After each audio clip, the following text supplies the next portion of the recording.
एक छोटे से गांव में रामू नाम का एक गरीब किसान रहता था। उसके पास खेती के लिए थोड़ी सी जमीन थी, जिससे वह बड़ी मुश्किल से अपने परिवार का पेट पालता था। मेहनती होने के बावजूद किस्मत हमेशा उसका साथ नहीं देती थी। बारिश समय पर नहीं होती, फसल खराब हो जाती और कभी बैल बीमार हो जाता। रामू अक्सर सोचता था, मेरी किस्मत ही खराब है, चाहे जितनी मेहनत कर लूं, सफलता नहीं मिलती।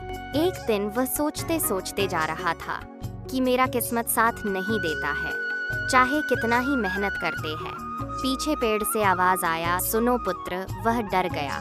फिर से आवाज आया, सुनो पुत्र। वह पेड़ के नजदीक गया और बोला, आप कौन हो? पेड़ से आवाज आया, मैं पेड़ देवता हूँ। मैंने तुम्हें परेशान देखा, इसलिए आवाज दिया। पेड़ देवता बोले, क्या बात है, तुम इतना दुखी क्यों हो? रामू बोला, मैं कितना भी मेहनत करता हूँ, मेरा किस्मत साथ नहीं देता है।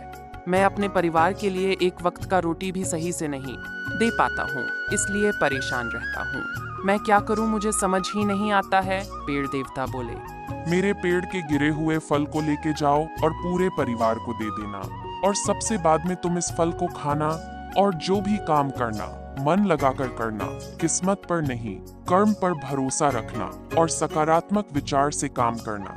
रामू उस फल को लेकर जाता है और पूरे परिवार मिलकर उस फल को खाया और खाकर सो जाता है। जैसे ही सुबह होता है, रामू खेत में काम करने जाने के लिए उत्साहित रहता है। उसकी पत्नी बोलती है, क्या बात है जी, आज आप खेतों में काम करने जाने के लिए बहुत उत्सुक है। रामू बोलता है, एक गरीब किसान के लिए उसका काम ही पूजा होता है। और वह खेतों के लिए निकल जाता है और बहुत ही लग्न से काम करता है। बस वह सोचता है कि कर्म का फल अवश्य मिलता है और सकारात्मक विचार से काम करते रहता है। कुछ ही दिनों में उसका फसल हरा भरा हो जाता है और देखते ही देखते उसके यहाँ फसल का ढेर लग जाता है। रामू के मन में बस एक बात रहता है कि ये सब चमत्कार पेड़ देवता के वजह से हुआ है। उस समय रामू को ऐसे लग रहा था जैसे कि उसका किस्मत बदल गया हो। वह घर आकर पूरी बात अपनी पत्नी को सुनाया। उसकी पत्नी बोली, शुक्रिया है उस पेड़ देवता की जिसने आपको सफल राह दिखाया।